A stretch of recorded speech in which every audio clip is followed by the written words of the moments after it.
So in high school, I read this book from 1985 called The Handmaid's Tale, and I remember thinking it was fine. So The Handmaid's Tale is about a future society looking back at America's past, which is our future, where like a Christo-fascist group takes over and like women aren't people and everyone's in castes, and it's like a dystopian horror book, right? I remember thinking it was fine. I should actually probably reread it. If I ever see it at a thrift store, I will buy it and reread it. But one scene in that book has been in my brain since reading it, and it remains the most horrifying thing I've ever read. And that's pretty wild since I haven't read it since high school.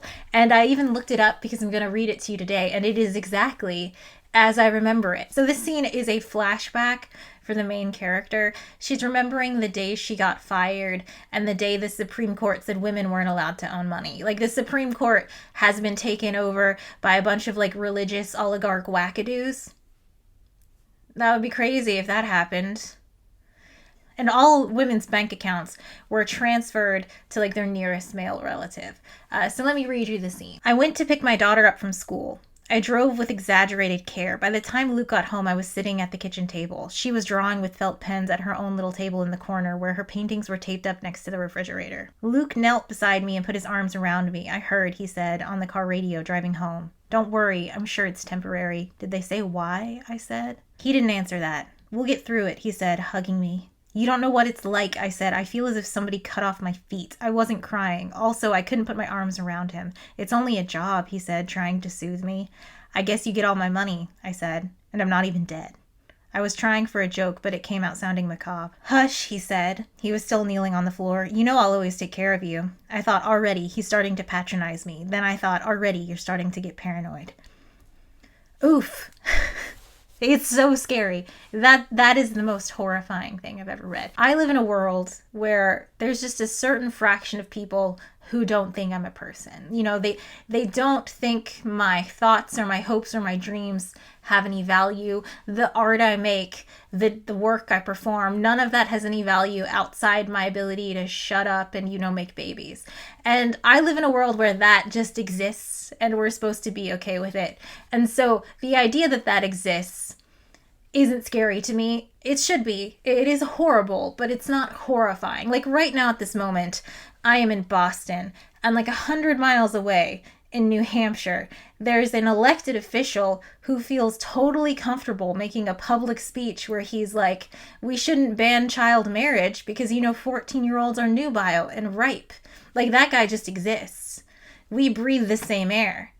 And like, I just have to deal with that. So the context of The Handmaid's Tale is not horrifying to me on its own, but the idea that it's in her house, the idea that you can build a life with someone, you can have a child with someone, you could make plans and have dreams and hopes and like a future with someone. And when the worst happens, when your government strips you of your personhood, your ability to take care of yourself, your ability to provide for your daughter, your ability to make a decision on your own, and your life partner is just like, it's kind of hurting my feelings how upset you are. Like, you don't think I'm like those people, do you? I would never hurt you. Hush. Reading it now, I feel the same gut punch I did when I was in high school and I read this book. The way she second guesses herself. She's going to be angry at him. She's going to say, you're not taking me seriously. And then she's like, oh, I'm probably being crazy. It reminds me about how like the last 15 years, I'm just like, hey, Republicans are coming for women's rights. They're going to get rid of Roe v. Wade and then we won't be people anymore. We won't have rights to our own healthcare. And everyone was like, you're overreacting. You're being crazy. They would never get rid of Roe v. Wade. It's settled law. And it's just like, but they did. They did exactly what I said. And now when I'm saying like, hey, they're not going to let women travel between states. Like, we're going to live in a constant state of pre-pregnancy. They're not going to let us get divorced. They're going to take away our bank accounts. People are like, you're crazy. They would never do that. And I'm just like, they're saying they're going to do that. What do you mean? Anyway, one of my reading goals this year is to read a bunch of classic sci-fi because I feel like that's just an area I'm missing out on. And earlier in January, I picked up this book, The Stepford Wives by Ira Levin. It's from 1972. And I never would have read this book because, like, even though I'm wanting to read classic sci-fi, the thing about the Stepford Wives is that we already know the story, right? I've never seen the movie. I've never read, well, I've read the book now, but at the time I hadn't read the book. I know what's going to happen, right? I know what a Stepford wife is. That's just in the common lexicon. We know what Stepford wives are, so I don't need to read this. But about a year ago, I saw this video by Princess Weeks. I will link it below. It's so good. It's about like the Stepford wives and like feminist horror and that movie that came out that no one liked and no one saw. It's really good. I don't want to like summarize her points because I feel like I wouldn't do it justice, and it's only like 30 minutes long. Just go watch that and come back here. But she convinced me that not only should I read this book, but that this book would have that scene. This book would have a Handmaid's Tale style scene in it, which, you know, I've been searching for because it's the scariest thing I've ever read. This whole book, all 130 pages of this book, was the Handmaid's Tale scene spread out and drawn out while you're anxious and panicking and you want Joanna to get out of there and she doesn't. So the plot of this book is that Joanna's husband decides that he's taking his wife and his family from New York City to the suburbs. It feels like Connecticut, I'm sure they say. And this is really bad because Joanna is an artist. She's been taking photographs. She wants to put them in galleries and stuff. And like, that's a lot easier to do in New York. She likes the diversity of New York. She has a lot of friends. There's a lot of like feminists doing like women's movement stuff in the 70s. And she's a huge part of that. And in the suburbs, that's just not going to be available. But she does it because, you know, she loves her husband and she thinks they're making a decision as a family. And then, of course, the town is like sexist and backwards. And she tries to talk to the women of like having careers and setting up like a women's movement like type of club, because there's like a gentleman's club that's like really old school and like, you know, misogynist. And it's horrible and it doesn't work for her. And then eventually her husband has her killed and replaced with a robot. It was really scary. It was really good. The audience knows the whole time what's going to happen.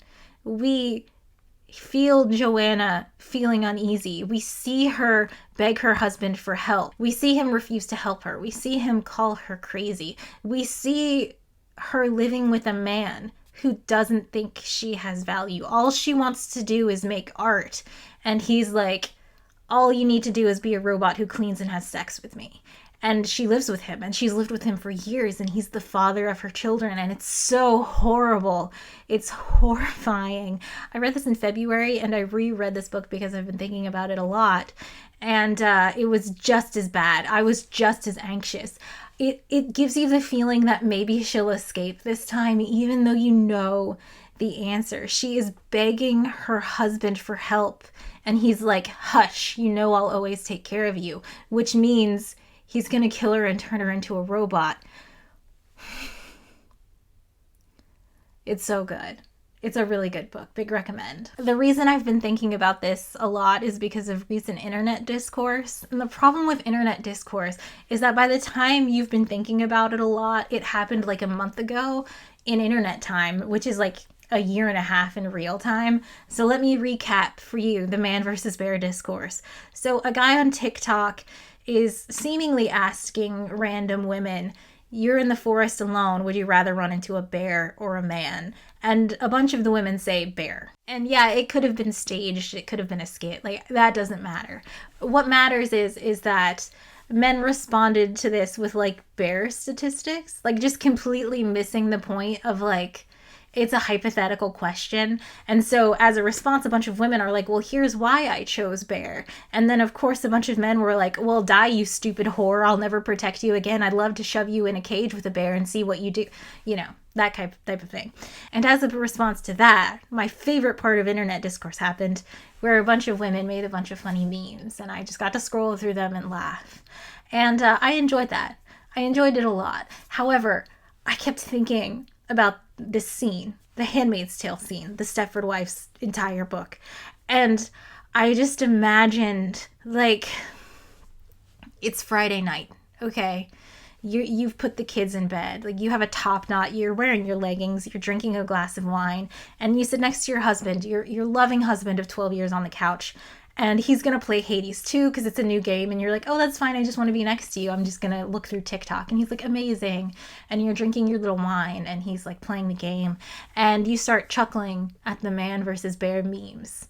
on TikTok. You're just having a great day. It's Friday, you feel safe, you're in your home, and you're just laughing at the man versus bear memes.